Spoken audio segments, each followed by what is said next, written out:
ta'uu barbaada. Uummata Oromoo kabajatti godhuu barbaada.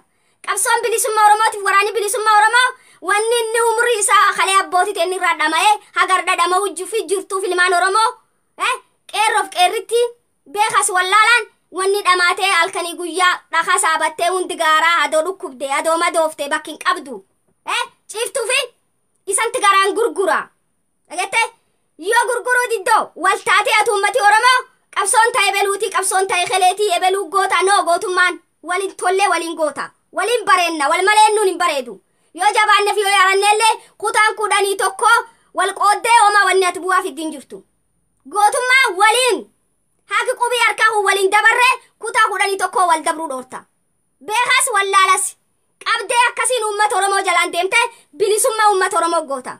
Gaafi bilisoomte arda yoo ardiinillee nafaan si faajjesse guyyaa bilisoofti daandii ruuf kaa'uu dandeetta. Mee daandii garbummaa arrabii keessa nu garboomsuu hin danda'u. Diinan nu garboomse nu arrabii keessa womaa nurraan fidu. Wanni nu barbaannu kaayoon uummata Oromoo, kaayoon addi bilisummaa Oromoo, kaayoon qabsoo Oromoo tabeekaaf wallaalan itti dhama'ee agarra jeelan ciisu galma geettuu barbaanna. Nu waan takka sanirraan barbaannu. Waan takka wanni nu sanirra barbaanna haqa uummata Oromoo kabeekaaf wallaalan itti dhabame haqummaan kun hin dhabamini galma geettu. Amma tokkummaa qabaannuti wal qoqooduun bu'aan qabdu. Waliyoor gaaf nu wal qoqoonne diina daandii nu baafata. Gaaf nu wal qoqoonne diina tarki nu keeyyata. Yeroo nardha yeroo ummati Oromoo afaan takka dubbatu. Yeroo ati diini gingilchitu. Yeroo ati ilmaan tante lubbuu sii kennite kaati nyaachisuutti hin jir. Ka atoo baasuutti hin jir. Ka atakka kalee sumuun harka qabdu hoodhi jechuutti hin jirre. Ilmaan Oromoo lubbuu fi gingilchite gaaratti waan isin ta'uu jirta arguu jirta. Diina irraa akkisiin dalaguu jirta arguu jirta. Yoo sila jabeen norma taate harka dhoofte faarsaa oolta guyyaa kan garte faannoo waraana biyyuu sun faarsaa oolta. Ati sitti xiyyaadha malee annaa xiyyaanini. Gaafi inni xiyyaa gaafa ayyoo ijjeesuudhaaf gaafa abboo ijjeesuudhaaf gaafa haadha Oromoo ijjeesuudhaaf garte gaafas xiyyaa. Xiyyaa mini diina. Diini nami diinuuf hin beenne mirgaa fi bitaan beeku uummata Oromoo jechuun warri diinuuf harka dhahee jala yaa'u ka diin isa waan diinii godhu jira du argu mucaa abbaa gadaati. Diina bariyoo kana si jeesu jira. Siin galle yoo sin jenne sii galte jirti. Maf siin galin halkanii guyyaa sii galti. Ati nammoo maanii morka naan hin dhumne akka barbaadda taatuuti. Hin bittinneessinaa qabsoo Oromoo. Hin burjaajessinaa qabsoo Oromoo burjaajooti hin burjaajessinaa. Garaaf jettanii durarraa yoo tokko nu dhokatte tokko gabbaatellee tokkotu sun uummata Oromootiin kuuna san gurguranii jenne gurquu keeyyanne san tiyyina. In gurgurtan qabsoo Oromoo arra kabajumaan galma gaawwa. Ilmaan Oromoo kabajumaan akkasiin galma geette barbaannanu. Kabajaan gartee beekas wallaalan waliin chocho'ee gartee galmaanuuf barbaanna. Tokko qoonnee tokko jabeessinee tokko faarsinee tokko gabbuumnaa no in hojjattu. Maan ennaani waliin deemnu bareennaa akkan. Oromoo jechuun kutaan kudhanii tokko nami beekatti hin dhabin hin jiru nami wallaalatti hin dhabin hin jiru nami shanyiin isatti hin duguugamin hin jiru qabsoo tanaaf jedhe. Nami hin jen tokko hin argani. Yoo itti duuba maan taataa qabsoo tante sun jabeeffachuu qabdi moo ati qabsoo tante suni akka barbaade dhufanii harkisi keeyyatanii waan barbaadan si godhan. Si godhuun qabani. Maan ennaani sin godhin uflaal adoonuma rabsitanuma uflaala. Isanii warra gartee qacurra rarraasa yaa'uun kun adoonuma rabsitunu uftaasaba wanni dhiiruuf hin jettu kun uftaasaba nu arrab keessaniinini uftaasabii ati duuba nami ati arrabsuu jirtana ati ennuma sidhan haadhuma Oromoo sidhale dullattii tamoo jabduu tamoo yartuu tamoo gaafa si faarsan jabduu. Amma nini si kompoloolee karaan ati deemtuun karaan kun sirrii nini karaan qabsoo Oromoo kana sirrii ta'uu qaba. Karaan ummati Oromoo walii galee qabsoosaa tokko ta'ee ka'eennu keessa hin qoonne waliin bakka tokko dhaabbatu fulaa nama tokko targani ayyuu Oromoo kutaa kudhanii tokko cufarguu qabaniin teennatti dullooti nu godhee waan isan nuun jettan miidiyaa kanirratti arguu jirra. Tun dudduubaan nun deebistu. Tun hin gartee na onnachiifti malee dudduubatti hin deebistu. Tanaafiyyuu maanii ittaafuuf nuti qabsoo uummata Oromoo galmaanaa geennuuti wanni ani saniin jechuu barbaade taareen afurii borii taaree afurii kaborii gootichi waraani bilisummaa Oromoo ka Oromiyaa guutuu kutaa kudhanii tokko keessa garmaamu.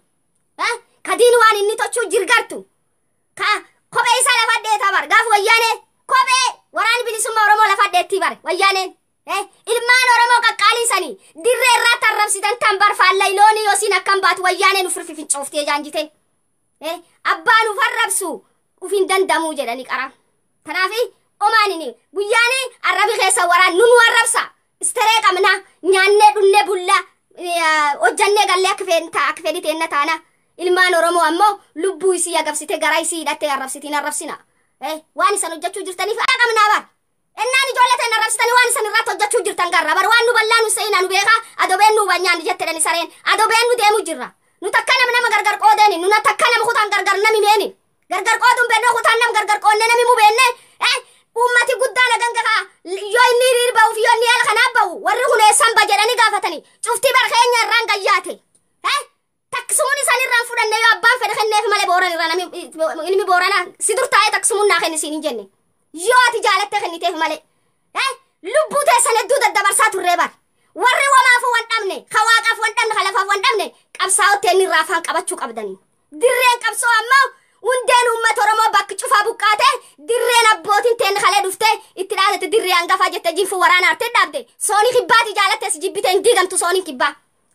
jaalattan si jibbitanii waan isan jaalattan callaa naasomnu waan isan jibbitan illee naasom kolkoleen isan jaliyaatullee nu arrabsiti isanis nu arrabsitan womaan fiddanii injifannoon gaafa woboon galmaan gaate wanna siin jedhu waraana kan kefaan dhaabbadhi ilmaan oromoo qabsoo isii hiriirsi ummata oromoo tokkummaa ummata oromoo labsi kutaaf gandaan nun qoodina nu tokko abbaan fedhe saati fete abbaan fedhe rarate ati fete rarana ejjite jedha warri kee gargarillee adoo nu sukkuumaa waltanii nu tokko nami gargar nu sukkuumin jiru maanennaani jedhi waan namaan jetti suni boriif dudduu bilaaluudha qabda gaaf nam sun fuuldur dhufte waan si ceersaa fi waan si saalfachiisa hin jedhini jedha warri keen yoo si gorsu lalladhaa wanamaan jedha gaaf laallattanii wanamaan jettanii dandamattanii gaaf laallattanii ammoo wanamaan hin jedhini hin diqqaattanii achi qabdee achas qabdee tokko faarsitee tokko gabbuustee akka fedhii tiyyata waani noo akka fedhii teessaniin taatu bari dukkana kaana fe ammaan tan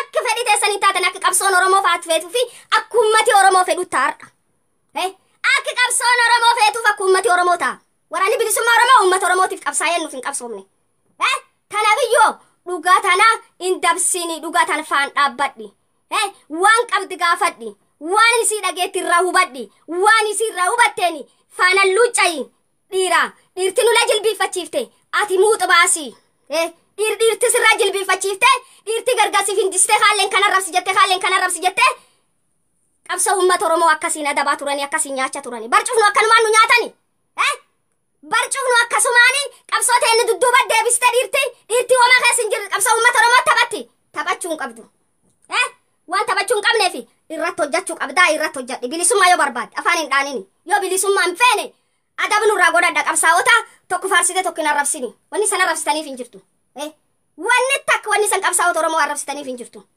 isanii warra arrabsuu kun bari ganni sadiilleenini bar ganna furqaa amma qabsoon oromoo uwwete arroo jette filan labdi kanalleenini ganni tokko asi eegi qabsoon oromoo illeen isan durqutte ganni tokko asi qabsaawaa fugootanii qabsaawaa miidiyaa taatanii miidiyaa irraa sokorsa san dhagaanii ennaanii fuudhanii begartee wal guddiftanii hin beenne isan bar wal guddiftanii miidiyaa irraa wal guddiftanii beetuusi warri kalee kaawwoman beeku jettanii daandii akka qabsaawaa kaleetti walirra keettanii warri kalee beelee kaan dheebuun kalee taan ammoo teette silaaluu jirti ati eessa duub furditaniin dabraa jettaa yoo warri kalee dadhabee daandii tan baase ati nu wujiyyuun qabdu kootat kilashiibbiin dhuftee baratte ati barattu kootas taayoo atetteeni qabsoo oromoo barnooti armaan hin geenne warri barati cufli qimsaa ture warri hin baratinii talaaf keessaalleen itti du'e armaan gaye gursi calaw addi asha tokko barreessi yoo si jabseente yaa seente si argaa tokko barreessi eegette tanaafiyyuu waraan keenya afaanaa dhaabannu